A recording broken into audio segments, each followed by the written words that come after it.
తీర్పు పాఠ్యభాగం 9వ తరగతి.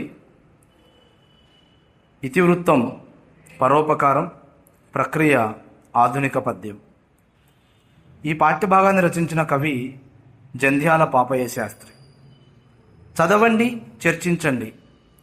అక్కడ కొమ్మ కొమ్మకో కచ్చేరి, గూటి గూటికో రాగ పల్లవి. ప్రతి చెట్టు రంగుల దొంతర, వేల పట్టంతా పక్షుల జాతర. కుహు కుహులు కితకితలు, కువకువలు కిలకిలలు. ఎన్ని రాగ వసంతాల సంగమాలో, ఎన్నెన్ని సంబరాల దొంతరలో, వలయాక్షుల ఉల్లాస గానాలతో వాతావరణం ఉత్ఫుల్లమవుతుంది. విహాయస విద్యుత్ రహదారిలో రంగుల కళ ఆవిష్కృతమవుతుంది. కాదంబిని శ్వేత కాంతుల వీధి అరుణ రాగాల ప్రవాహమవుతుంది. శరన్నవరాత్రుల్లో శఫరి తీర్థం కలల కొలువులో సేద తీరుతుంది. తరలి వచ్చిన బంజారా పక్షులు కువకువల గీతికలని ఆలపిస్తాయి. గుండెల్లో దాచుకున్న ప్రేమ నిధుల్ని గుదిగూట్లో ఆరబోస్తాయి. ప్రణయ కలాప లాఠీల కోశకు చుక్కలన్నీ నేలకు తొంగి చూస్తాయి.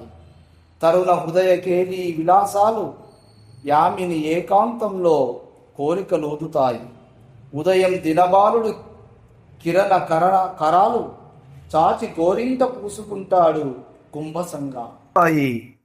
ఉదయం దినబాలుడు కిరణ కరాలు చాచి గోరింట పూసుకుంటాడు గుంభనంగా. హృదయ కవాటాలు తెరిచి కుసుమాలు రంగులద్దుకుంటాయి నిర్మలంగా. వర్ణం ప్రాణ పల్లవ మహిత స్వరూపం. మొన్నటి వరకు ఎవరూ పలకరించని అనామక నేల పట్టు. నేడు ఖగ సమాగమానికి ఆయువు పట్టు. నిన్నటిదాకా వెలవెలబోయిన వృక్షాలు నేడు తీగలు మీటిన వీనియలు. వేయి వేణువుల కృష్ణ గీతికలు ఇప్పుడు నేలపట్టు ఉదయాలు. స్వర మకరంద తరంగ జరులు ఇప్పుడు నేలపట్టు సాయంత్రాలు. అనురాగ గీతామృత స్రవంతులు ఒక పెలికాన్ రెక్కల గుడారంలో ప్రియురాల్ని పొదుపుకుంటుందిక్కడ. ఎర్రకాళ్ళ కొంగ ఒకటి పక్కన చేరి పొడవు ముక్కుతో సఖినలరిస్తుందిక్కడ.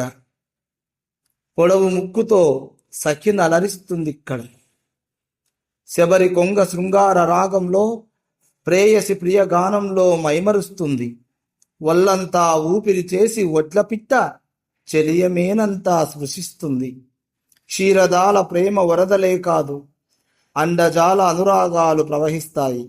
సంతాన లక్ష్మి మహాయజ్ఞంలో కోటి ప్రాణాలు ఉదయిస్తాయి. ఈ కవిత రాసినటువంటి కవి పెరుగు రామకృష్ణ. మనము ఈ కవితలో బాగా ఆలోచిస్తే అనేక పక్షులు ప్రకృతిలో లీనమై ఎలా మెలుగుతున్నాయో ఈ కవితలో మనం విన్నాం. అయితే ఈ కవితలో మనకు ఆలోచనాత్మక ప్రశ్నలు ఇచ్చాడు. పక్షి తన పిల్లలకు ఆహారం తినిపించే దృశ్యాలను చూసినప్పుడు మీరు ఎలాంటి అనుభూతిని పొందారో తెలపండి అని. ప్రకృతిలోని అందమైన దృశ్యాలలో పక్షి తన పిల్లలకు ఆహారం తినిపించే దృశ్యాలు చాలా ప్రత్యేకమైనవి. బాగా ఆలోచించి మనం జవాబు చెప్పాల్సింది. ఎందుకంటే పూర్తిగా రెక్కలు విప్పి ఎగరలేని, ఆహారం సంపాదించలేని పిల్ల పక్షుల కోసం పక్షి ఆహారాన్ని తీసుకువస్తుంది. ఆ ఆహారాన్ని స్వయంగా పక్షి తన నోటిలో తన పిల్లల నోటికి అందిస్తుంది. అంటే ఆ ఆహారాన్ని స్వయంగా పక్షి తన నోటితో తన పిల్లల నోటికి అందిస్తుంది. మొట్టమొదటిగా ఆ గింజలు గట్టిగా ఉంటాయి కాబట్టి ముందు తన నోట్లో పెట్టుకొని బాగా నానించిన తర్వాత, మెత్తగా అయిన తర్వాత పిల్లల నోటికి అందిస్తుంది. తల్లి పక్షి పిల్ల పక్షులకు ఆహారాన్ని అందించే ప్రక్రియ చాలా గొప్పది, అద్భుతమైనది. మా ఇంటి పైన ఉండే చిలుకలు, పావురాలు తమ పిల్లలకు ఇలాగే ఆహారాన్ని తినిపించే దృశ్యాలను చూసి చాలా ఆనందాన్ని పొందేవాడిని. మీరు మీ ఇంటి పైన కానీ మీరు చూసిన పక్షులు తమ పిల్లలకు ఆహారాన్ని అందించే ప్రక్రియను మనం ఇక్కడ చెప్పవచ్చు.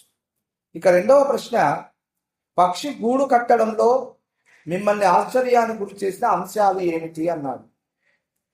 నిజంగా మనుషులు నివసించడానికి ఇల్లు కట్టుకున్నట్లుగానే భూమి మీద ఉండే ప్రతి జీవి నివసించడానికి ఒక నిర్మాణం ఏర్పాటు చేసుకుంటుంది. మనుషులు జంతువులు ఉండడానికి కట్టుకునే కట్టడాల కంటే పక్షులు నివసించే గూడు మనల్ని ఆశ్చర్యానికి గురి చేస్తుంది. ఎందుకంటే పక్షి గూడు కట్టుకోవడం కోసం చాలా దూరం ప్రయాణం చేసి చిన్న చిన్న పుల్లలను, మెత్తటి పీచు లాంటి పదార్థాన్ని సేకరిస్తుంది. ఎండకు వానకు రక్షించబడేలా చెట్టు పైన పెద్ద కొమ్మల మధ్యలో గూడు కట్టుకుంటుంది. ఇంత శ్రమ చేసి గూడు కట్టుకోవడం చాలా ఆశ్చర్యానికి గురి చేస్తుంది. కొన్ని పక్షులు కొమ్మల చివర గాలిలో వేలాడేటట్లుగా గూడు కట్టుకుంటాయి. మనం గిజిగాడి పక్షి చూస్తే కొమ్మ చివరలో గూడు వేలాడుతూ ఉంటుంది, ఒక ఉయ్యాలలాగా ఊగుతూ ఉంటుంది. ఒక అద్భుతమైన గూడు. పక్షి జాతిలో నిజంగా ఒక అద్భుతమైన ఇంజనీర్ గిజిగాడు పిట్ట అని చెప్పొచ్చు. మరి ఇంత ఆశ్చర్యాన్ని కలిగిస్తుంది పక్షుల గూడు. ఇక ఈ పాఠ్యభాగాన్ని రచించిన కవి గురించి తెలుసుకుందాం. ఈ పాఠ్యభాగాన్ని రచించిన కవి జంధ్యాల పాపయ్య శాస్త్రి. ఈయన కాలం జననం 4/8/1912, మరి మరణం 21/6/1992. తల్లిదండ్రులు వచ్చేసి మహాలక్ష్మమ్మ, పరదేశయ్య. జన్మస్థలం గుంటూరు జిల్లా కొప్పర్రు. ఈయన రచనలు ఉదయశ్రీ, విజయశ్రీ, కరుణశ్రీ, తెలుగు బాల శతకం, చిన్నవి పెద్దవి 76 గ్రంథాలు రచించారు. నిజంగా కరుణశ్రీ గారు తెలుగు బాల శతకం తెలియని వారున్నారు. చాలా గొప్పనైనటువంటి శతకం మన కరుణశ్రీ జంధ్యాల పాపయ్య శాస్త్రి గారు రచించడం జరిగింది. ఇక ప్రత్యేకతలు వస్తే కవిగా, పండితునిగా, విమర్శకులుగా, వ్యాఖ్యాతగా, సంపాదకులుగా, బాల సాహిత్య కథకులుగా, బహుముఖ ప్రజ్ఞకు ప్రతీకగా. గౌతమ బుద్ధుడు పుట్టుకతో రాజకుమారుడు. రాజకుటుంబంలోని అన్ని సుఖాలను అనుభవించాడు. కానీ జ్ఞానాన్వేషణతో రాజ్యం వదిలిపెట్టి వెళ్ళాడు. బోధి వృక్షం క్రింద జ్ఞానోదయం పొందాడు. అనేక మంది శిష్యులు తన వెంట నడిచారు. అలాంటి బుద్ధుడు నడయాడిన భారతావని శాంతి సహనాలకు పుట్టినిల్లు. పరోపకారం మనకు జీవనాడి. అందుకే మనిషిగా జీవించడానికి కొన్ని విలువలు, నియమ నిష్టలు ఏర్పాటు చేసి దాన్ని మానవత్వం అన్నారు. ధర్మ, అర్థ, కామ, మోక్షాలు అనే 4 పురుషార్థాలు అంటారు. మనిషి పురుషార్థపరుడు కావాలి అంటారు పెద్దలు. ధర్మబద్ధంగా జీవితాలను కొనసాగిస్తూ జన్మ సాఫల్యం చేసుకోవాలన్నది దీని పరమోద్దేశం. మనస్సు చంచలమైనది, ఎప్పుడూ ఒకే విషయం మీద ఏకాగ్రతతో ఉండదు. చూసిన ప్రతిదీ తనకు కావాలని ప్రేరేపిస్తుంది. సాధనతో దీన్ని అదుపులో ఉంచుకోవాలి. మనస్సును ఆధీనంలో ఉంచుకొని కోరికలను జయించిన వారే ఉత్తములవుతారు. కరుణ, సత్యం, ధర్మం, న్యాయం, భూతదయ, అహింస, క్షమాగుణం మొదలైన సాత్విక గుణాలను విద్యార్థులు అలవరుచుకొని ఉన్నతమైన జీవనం కొనసాగిస్తూ మానవత్వాన్ని చాటుకోవాలని తెలియజేయడమే ఈ పాఠం ఉద్దేశ్యం. నిజంగా గౌతమ బుద్ధుడి గురించి మనకు తెలుసు. గౌతమ బుద్ధుడు రాజకుమారుడు, కానీ జ్ఞానాన్వేషణకు రాజ్యం వదిలిపెట్టాడు. బోధి వృక్షం క్రింద జ్ఞానోదయం పొందినటువంటి గొప్పవాడు. ఆయన శిష్యులు నడయాడి అనేటువంటి భారతావని నిజంగా శాంతి సహనాలకు పుట్టినిల్లు. అటువంటి బుద్ధుడు పుట్టినటువంటి దేశం మనది. పరోపకారమే పరమార్థంగా జీవించేటువంటి దేశం మనది. అటువంటి పరోపకారం చేయాలని, మానవత్వాన్ని చాటుకోవాలని ఈ పాఠ్యభాగం మనకు చెప్పబోతుంది. ఇక నేపథ్యం చూస్తే బుద్ధుడికి తల్లిదండ్రులు పెట్టిన పేరు సిద్ధార్థుడు. ఒకరోజు సిద్ధార్థుడు రాజకుమారులతో కలిసి వనవిహారానికి వెళ్ళాడు. సిద్ధార్థుడు ప్రకృతి అందాల్ని, సరోవరాలను, పంటచేలను, పశువుల కాపర్లను, పశుపక్షాదులను చూసి ఆనందిస్తున్నాడు. ఇంకొక రాజకుమారుడు దేవదత్తుడు. చేతిలో ధనుర్బాణాలు ధరించి జంతువులను వేటాడటానికి సిద్ధంగా ఉన్నాడు. ఇంతలో ఒక హంసల గుంపు క్రేంకారం, అంటే పక్షులు చేసే ధ్వనిని క్రేంకారం అంటాం, క్రేంకారం చేస్తూ ఆకాశ మార్గంలో పయనిస్తూ ఉండడాన్ని దేవదత్తుడు చూశాడు. ధనుర్బాణాలు ధరించి వేటాడటానికి సిద్ధంగా ఉన్న దేవదత్తుడు బాణం సంధించి ఒక హంసను నేలకూల్చాడు. దగ్గరలోనే ఉన్న సిద్ధార్థుడు మిక్కిలి వ్యధ చెంది ఆ హంసను రక్షించాడు. బాణం వేసి హంసను కొట్టిన దేవదత్తుడు రక్షించిన సిద్ధార్థుడికి మధ్య ఈ సంఘటన వాదానికి దారితీసింది. న్యాయం కోసం రాజస్థానానికి వెళ్ళారు. చివరకు హంస ఇద్దరిలో ఎవరికి చెందుతుందో అనే విషయం పాఠ్యభాగం ద్వారా తెలుస్తుంది. ఇప్పుడు హంసను బాణంతో కొట్టి నేల కూల్చినాను కాబట్టి హంస నాది అంటాడు దేవదత్తుడు.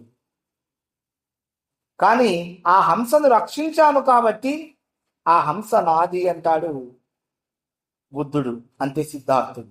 మరి వారిద్దరి మధ్య ఎటువంటి వాదం జరిగింది, ఆ వాదం ఎంతవరకు దారి తీసింది, అసలు ఆ హంస ఎవరికి చెందింది అనేది ఈ పాఠ్యభాగం చదివి తెలుసుకుందాం. ఈ పాఠ్యభాగ ప్రక్రియ ఖండకావ్యం, అంటే ఆధునిక పద్యం ఖండకావ్యం. ఒక కథను వివరంగా అనేక వర్ణనలతో అలంకారాలతో చెప్పేది కావ్యం. అలాంటి కావ్యానికి చిన్న రూపమే ఖండకావ్యం.